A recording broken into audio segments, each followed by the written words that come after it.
Halo teman-teman, selamat datang kembali di channel Timson Simamura.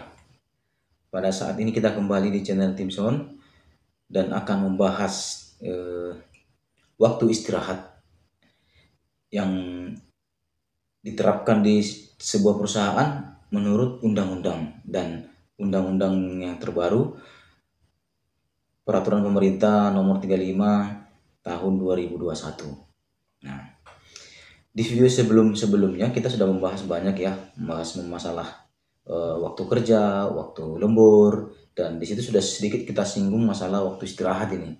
Nah, secara keseluruhan, waktu istirahat akan kita bahas pada video kali ini. Di dalam undang-undang, waktu istirahat itu dibedakan ada 3 jenis waktu istirahat. 3 jenis secara garis besar waktu istirahat kita pada saat bekerja. Jadi, secara aturan, pengusaha atau perusahaan mewajibkan memberikan waktu istirahat yang cukup kepada pekerjanya.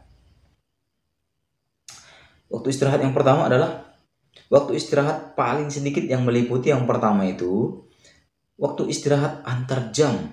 Maksudnya di sini waktu istirahat antar jam itu adalah kita bekerja istirahat untuk beberapa saat. Contoh yang paling nyata tidak tercatat ya, kalau buruh buruh kasar, contohnya buruh tukang atau buruh di perkebunan kelapa sawit atau di pabrik harus diberikan istirahat, contohnya antar jam itu 2 jam, istirahat 15 menit. Nah, tapi yang menurut aturan adalah istirahat makan siang itu wajib 1 jam. Nah, dan terus bekerja lagi sesudah itu, biasanya kan kita bekerja jam 7 atau mulai dari jam 6. Nah, istirahat sebentar jam 9 ya kan. Nanti jam makan siang istirahat lagi. Tapi masalah antar jam ini adalah kebijakan di perusahaan berapa lamanya ya. Tapi yang nyata itu biasanya di istirahat makan siang itu 1 jam. Dan itu wajib diberikan. Nah, selain istirahat makan siang juga harusnya diatur di perusahaan di jam-jam tertentu, tetapi jamnya mungkin tidak sama seperti jam waktu makan siang itu. Nah, jadi kalau dihitung kalkulasi, istirahatnya sebenarnya bisa jadi 3 atau 4 kali ya, tapi ya waktunya mungkin kalau di perusahaan-perusahaan yang ini, kalau perusahaan pertambangan, perusahaan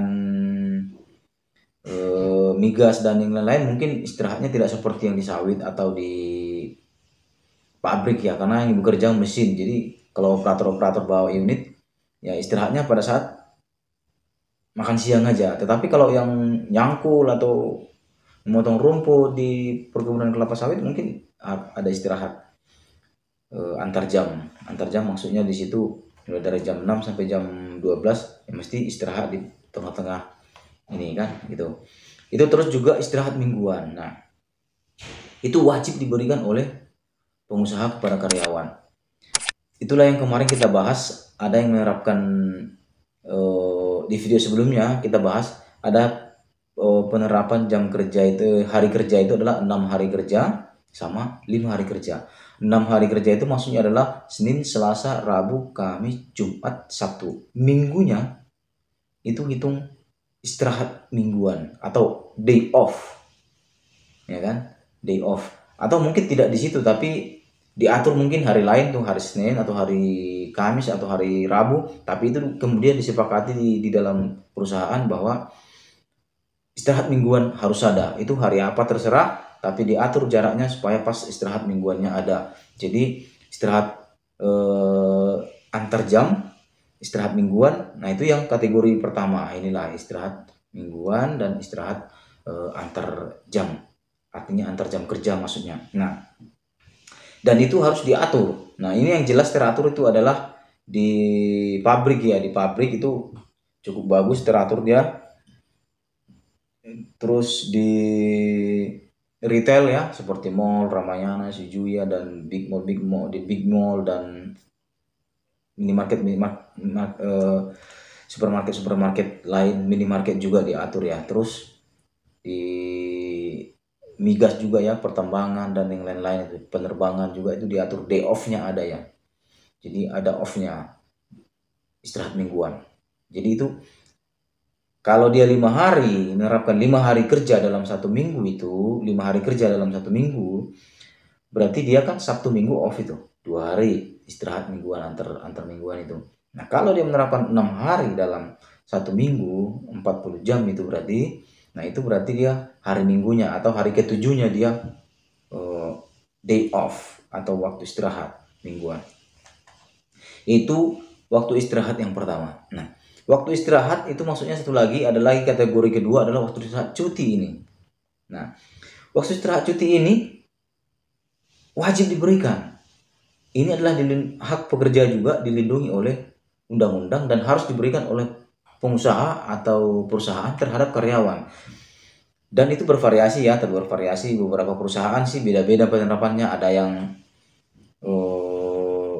3 bulan, ada yang 2 bulan, dan itu berdasarkan jabatan masing-masingnya. Dan itu diatur kemudian di dalam perusahaan. Di peraturan perusahaan bisa diatur kemudian bahwa jabatan ini, contohnya operator, jabatan operator dikasih cuti, contohnya 90 hari, 3 bulan, cutinya 2 minggu. Atau kalau di pabrik contohnya dia kerjanya 3 bulan, tetapi cutinya contohnya hanya tahunan. Dan itu pun harus ada, dan tiap minggu harus ada sebenarnya cuti yang diberikan ini, cuti tahunan ya. Nah kalau cuti ini kan ada 2, kalau di pabrik mungkin dan kelapa sawit itu mereka memakai cuti tahunan saja ya, tapi kalau di perusahaan-perusahaan yang seperti migas dan pertambangan dan perusahaan-perusahaan yang dimasukkan kategori golongan 1, 2, dan 3, dan 4 itu ada golongan-golongannya itu. Nah itu biasanya dimasukkan ada cuti periodik. Jadi contohnya cuti periodik maksudnya itu diatur dalam peraturan pemerintah, peraturan perusahaan, dan contohnya per 3 bulan cuti. Jadi jabatan ini cutinya sekian hari cuti. Operator 90 hari contohnya. Kalau yang selevel manajer dia mungkin 1 bulan, cutinya 2 minggu. Nah, yang seperti itu, dan itu diatur di dalam peraturan perusahaan. Nah, yang diatur di dalam peraturan pemerintah adalah cuti tahunan, dan itu harus diberikan wajib setiap tahun. Nah, perhitungan cuti tahunan sudah ada kemarin di video-video sebelum ini sudah ada kita bahas bahwa seseorang itu adalah bekerja full selama 1 tahun baru jatuh tempo cuti tahunannya, dan itu kategori waktu istirahat yang kedua ya. Nah, kategori waktu istirahat yang ketiga, dan ini tidak wajib ya, cuman kalau ada perusahaan yang mengatur ini lebih baik, bagus kalau diatur dalam peraturan pemerintah, di peraturan perusahaan, terus diatur dalam perjanjian kerja bersama atau dalam perjanjian kerja antara pekerja dengan pengusaha, itu lebih baik. Tapi ini tidak wajib. Itu adalah istirahat panjang. Itu istirahat yang ada dalam undang-undang dan yang dilindungi oleh undang-undang. 3 jenis itu. Jadi ada istirahat antar waktu tadi, istirahat mingguan, dan ada cuti dan istirahat panjang. Jadi yang 3 kategori ini adalah waktu istirahat yang dilindungi oleh undang-undang yang menjadi hak seorang pekerja.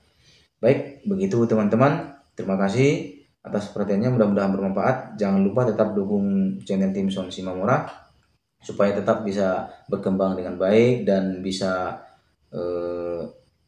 menerbitkan video-video yang lebih bermutu dan bisa dibagi untuk teman-teman. Dan tetap juga di like, komen di bawah video ini, subscribe, dan jangan lupa membunyikan lonceng notifikasi supaya kalau ada video-video selanjutnya tetap menerima notifikasi dari channel Tim Son Shimamura. Begitu, terima kasih atas perhatiannya. Salam.